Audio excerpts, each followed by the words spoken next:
you're the average of the 5 people you spend the most time with. But let me upgrade that. You are the sum of the inputs you allow most often. People, podcasts, playlists, TV shows, movies, social media feeds, books, they all count. Welcome to the Nicole Curcio podcast, the show for women who want it all. Faith at the center, a strong and feminine body, deep family connections, and true freedom in their lives. I'm Nicole Curcio, a former medical insider turned fat loss and physique coach. I help high-performing women transform from the inside out, physically, mentally, and spiritually, without starving, obsessing, or burning out. Around here, we train with intention, eat with purpose, and build a life that reflects the woman you were created to be. Let's get into it. Welcome back to the series, guys. Today, we're going to be talking about entertainment. The music you listen to, the shows you binge, the podcasts you put on while you're folding laundry, and even the accounts that you follow on Instagram and TikTok. And no, this is not going to be a legalistic rant. I'm not coming for your Taylor Swift, your Harry Potter, or your Netflix rom-coms. But I'm going to still tell you the truth. What you allow into your ears and your eyes is shaping your life more than you realize. And ignoring that fact, it's costing you peace, purpose, and even your potential. So let's talk about it. Your brain is a sponge, and it's always soaking something up. Let's get scientific for just a second. Your brain is built to adapt and evolve. It doesn't passively observe your environment. It's going to mirror it. There's something called neuroplasticity, which is just a fancy way of saying that your brain rewires itself based on what you repeatedly do, what it sees, hears, and thinks. So when you watch something, your brain isn't just being entertained. It's storing patterns. It's learning what's normal. It's picking up on language, tone, beliefs, values, and even body language. You watch a bunch of chaotic reality TV, and guess what? Your tolerance for drama will go up. Your peace will go down. You hear a steady stream of sarcasm, passive-aggressive behavior, or bitterness in music or comedy. You don't even notice when it starts slipping into your own speech. You listen to breakup songs every day, suddenly your happy relationship starts to feel boring or broken. This isn't spiritual warfare, it's neuroscience. But the enemy will use it if you remain unaware. You are the sum total of your inputs. You've probably heard the phrase, you're the average of the 5 people you spend the most time with. But let me upgrade that. You are the sum of the inputs you allow most often. People, podcasts, playlists, TV shows, movies, social media feeds, books, they all count. If you follow 20 fitness creators, you're probably going to start craving the gym a little bit. If you follow interior designers, your home is going to get a little bit cuter. If you follow gossip pages or influencers that are obsessed with plastic surgery, you might start to feel less than in your own body. So let me ask you, what is your daily mental diet?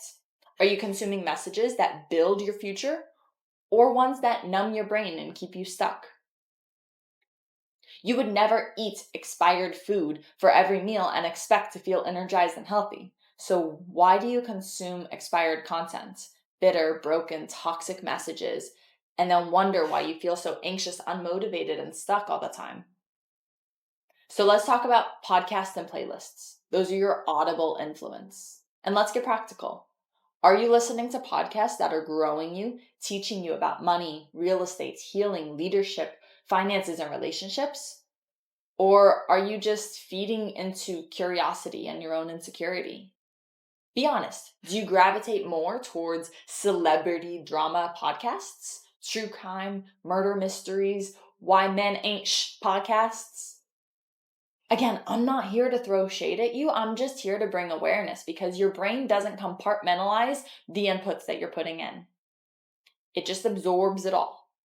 When you feed yourself a steady stream of outrage, gossip, and anxiety, your nervous system is going to adjust. You become more alert, more cynical, and more anxious. It's not a vibe, it's a chemical response. And music, same thing. If your Spotify playlist is full of, I hate my ex, I'm better off alone, I don't need it, no man, blah, blah, blah, don't be surprised when that starts bleeding into your dating life and other relationships. I'm not saying you can't enjoy a good pop, passively scrolling for hours at a time. It is shaping your beliefs, your moods, and your expectations, whether you realize it or not. You got to be ruthless with your feed because it's not harmless. Social media has normalized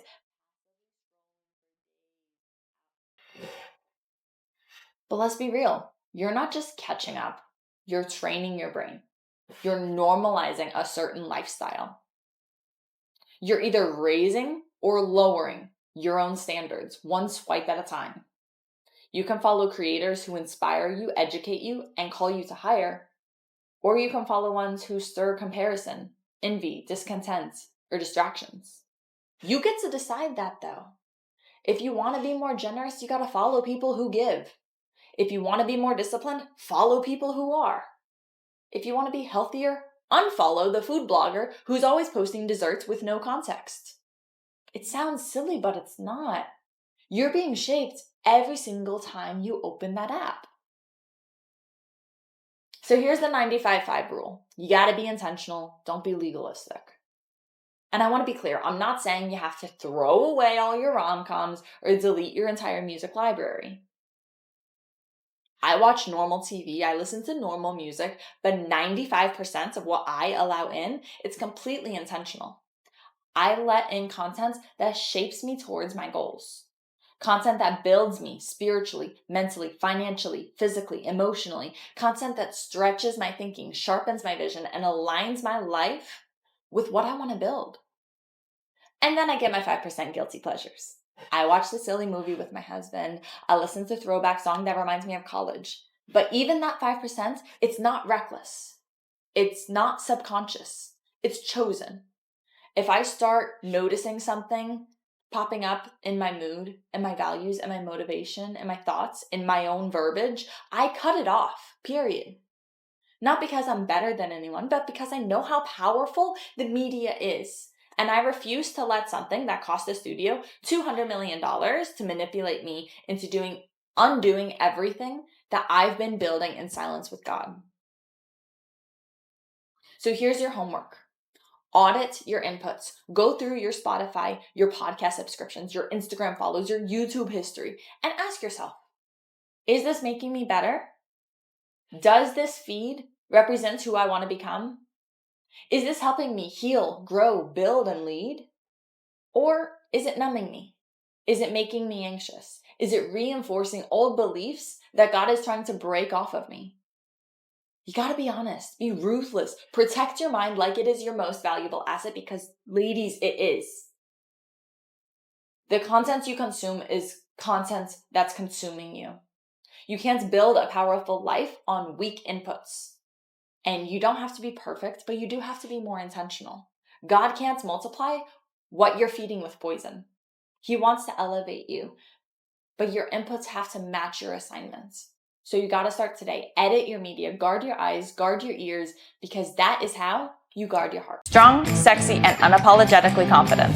That's the goal. Now go lift heavy, eat like you mean it, and act like the woman you're becoming. Talk soon.